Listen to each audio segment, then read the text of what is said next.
This was a side of Joe Biden rarely seen on national television.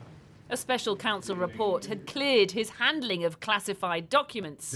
How bad is your memory, and can you continue as president? But it was the report's comments questioning his mental faculties, even his ability to remember when his son Beau died, that had the president seething. There's even reference that I don't remember when my son died. How in the hell dare he raise that? Frankly, when I was asked the question, I thought to myself, it wasn't any of their damn business. His fury was directed at the report's author, Robert Hur, a Republican prosecutor who concluded that Biden's retention of government documents had been clumsy, stored in a box in the garage in his home in Delaware alongside a broken lamp, but not criminal. It was good news. He is not mentally competent. And yet the assertion that interviews with Biden had revealed significant limitations in his memory was the political dynamite his critics had been waiting for. Back at the hastily arranged primetime press conference, journalists had a field day, using the report to unleash a humiliating barrage of questions about the president's mental acuity. My memory is not good. My memory is fine. Well, many American people have been watching, and they have expressed concerns about your age. That is your judgment. That is your judgment. He tried to deflect, but he can't blame the press. Polls consistently show his age of 81 is the #1 issue for voters heading into November's election. The most damaging things that can happen in politics are things that reinforce a meme that's out there that is hurting you. And the central meme that is hurting the president is this issue of age. Only this week, Biden mixed up European country names and presidents. And Mitterrand from France looked at me and said,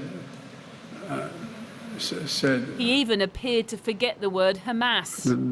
There's been a response from the opposition.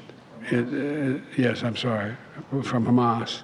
The painful reality for Biden is that Donald Trump, his rival at 77, is also prone to gaffes, like this one when he recently claimed he offered aid to the Republican Nikki Haley on January the 6th, when he meant the former House Speaker Nancy Pelosi. It's like Nikki Haley is in charge of security. We offered her 10,000 people, soldiers. And why is it that Donald Trump sort of gets away with his own age and memory issues? Because Donald Trump looks a lot more vigorous. He looks like he is more in control of his faculties than Joe Biden does. They have a lot of problems with Donald Trump, but the age is nowhere near the top of the list for him. But it really feels after last night that the genie is out of the bottle, as it were. Can he come back from this? Before this happened, 70% of Americans thought he was too old to serve effectively in a second term. That report yesterday is simply going to increase the proportion of Americans who think it's time for somebody else to run for president. Particularly the report's most devastating conclusion, that Mr. Biden would likely present himself to a jury, as he did during our interview with him, as a sympathetic, well-meaning, elderly man with a poor memory. Which is exactly what Biden unwittingly reconfirmed last night in an answer to a question about the Middle East, when he confused the Egyptian leader el-Sisi with the president of Mexico. Initially, the president of Mexico, el-Sisi, did not want to open up the gate. In a press conference designed to allay fears over his age, Joe Biden did anything but.